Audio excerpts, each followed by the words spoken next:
La surface totale inondée est gigantesque, plus de 70 000 km² de terre, l'équivalent de la surface de l'Irlande tout entière. À certains endroits, la largeur du fleuve après les inondations dépassera les 130 km. La planète bleue. Le surnom de la Terre lui vient d'une ressource indispensable, l'eau. Elle en est recouverte à 71%. On la trouve sous forme liquide dans les océans, les fleuves, les rivières ou les lacs, sous forme de glace ou de vapeur dans l'atmosphère. Le cycle de l'eau au cours duquel elle s'évapore des océans pour redescendre sous forme de pluie permet aux êtres humains, aux animaux ou aux végétaux de vivre. Mais l'eau, par sa force et sa vitesse, peut se transformer dans certaines circonstances en véritable terreur.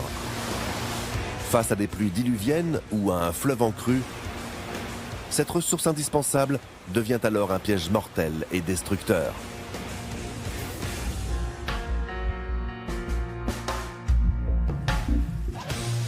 Pour définir les 10 inondations qui ont marqué la planète, nous avons étudié le bilan à la fois humain, environnemental et financier de catastrophes qui se sont déroulées au cours de l'histoire dans tous les pays du monde. Commençons tout de suite par celle qui occupe la 10e place de notre classement. Direction le Brésil, et plus précisément la région de Minas Gerais, située dans le sud-est du pays. C'est ici, dans la ville de Mariana, qu'a eu lieu en 2015 une terrible catastrophe. Mariana est une petite ville d'à peine plus de 50 000 habitants, connue pour ses gisements de pierres précieuses depuis le XVIIe siècle, et devenue l'Eldorado des géants de l'industrie minière.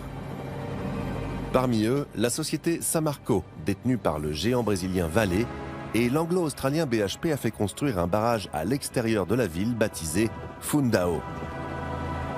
Sa fonction, stocker les millions de mètres cubes de résidus toxiques liés à l'exploitation d'une mine de fer située à proximité. Mais le 5 novembre 2015, le barrage s'effondre. Plus de 40 millions de tonnes de boue toxique se déversent sur la région. Les maisons, le bétail, les fermes. Le torrent de boue emporte tout sur son passage. Le petit village de Bento Rodrigues est rayé de la carte en à peine quelques heures. Le bilan de la tragédie fait état de 19 morts, dont plusieurs enfants.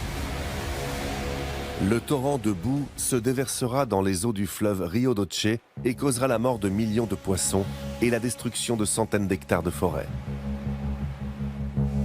La vague de déchets toxiques déferlera sur près de 650 km à travers 2 États brésiliens, polluant tout sur son passage.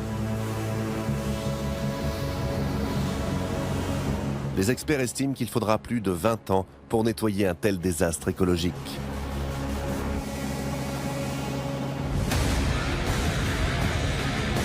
L'enquête montrera qu'un rapport interne avait sonné l'alarme quelques années plus tôt sur des risques d'effondrement du barrage.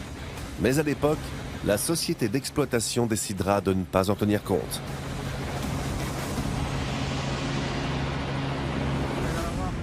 Les géants miniers Vale et BHP, propriétaires de la société Samarco, responsables de la catastrophe, seront condamnés à verser plusieurs milliards de dollars pour nettoyer la région et indemniser les victimes. Mais l'impact de cette inondation toxique semble encore aujourd'hui quasi irréversible. Les autorités de surveillance de l'environnement avaient inspecté la mine il y a 2 ans et n'avaient trouvé aucun problème avec le barrage. Malheureusement, ce drame terrible n'a même pas servi de leçon. Le 25 janvier 2019, le barrage de Brumadinho, situé dans le même état et appartenant au géant brésilien Vale, déjà impliqué dans la catastrophe de Mariana, va céder à son tour.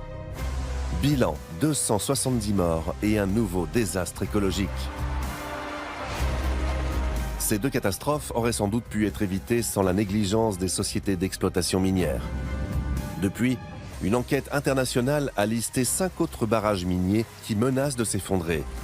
L'avenir de la région est suspendu aux travaux de maintenance de ces véritables bombes à retardement.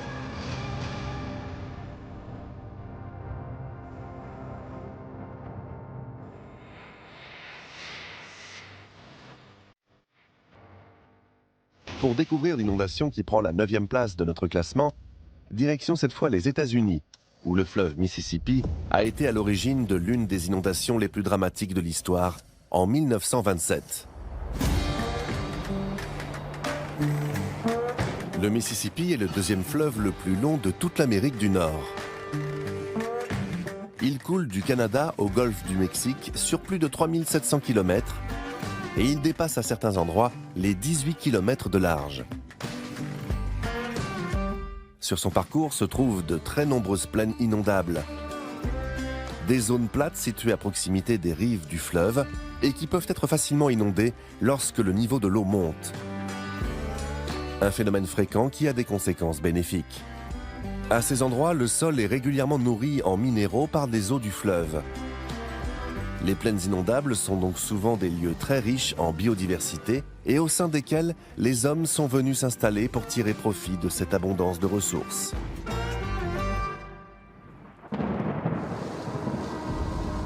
Mais au cours de l'hiver 1926-1927, de nombreuses précipitations frappent les plaines du Mississippi. Pendant plusieurs mois, la pluie continue de tomber, sans cesse. Les digues construites le long du fleuve sont dépassées par un tel afflux d'eau. Le 15 avril 1927, des pluies diluviennes s'abattent sur le Mississippi dont le niveau est déjà à son maximum. Elles vont déclencher l'une des crues les plus tragiques du XXe siècle.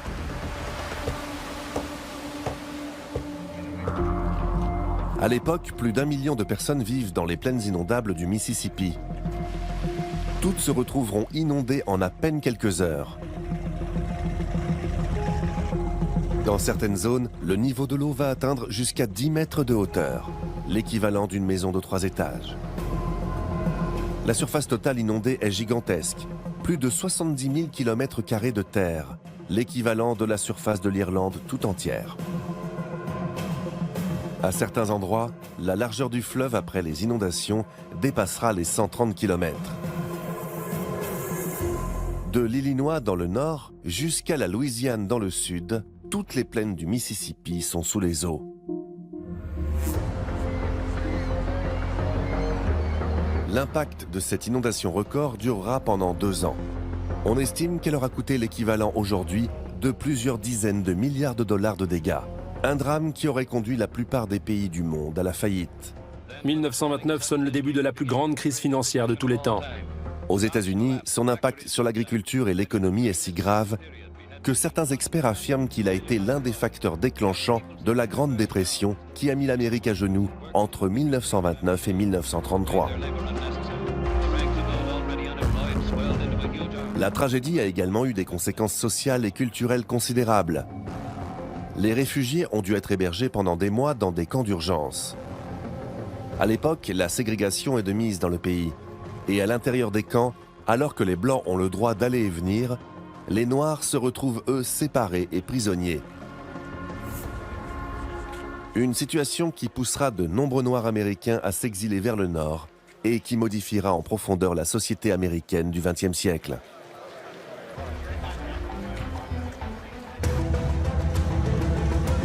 Le bilan de cette inondation terrible fera état de 500 morts. Un chiffre qui semble presque limité compte tenu des impacts économiques et sociaux gigantesques de cette inondation qui en font l'une des catastrophes naturelles les plus marquantes de l'histoire de l'humanité.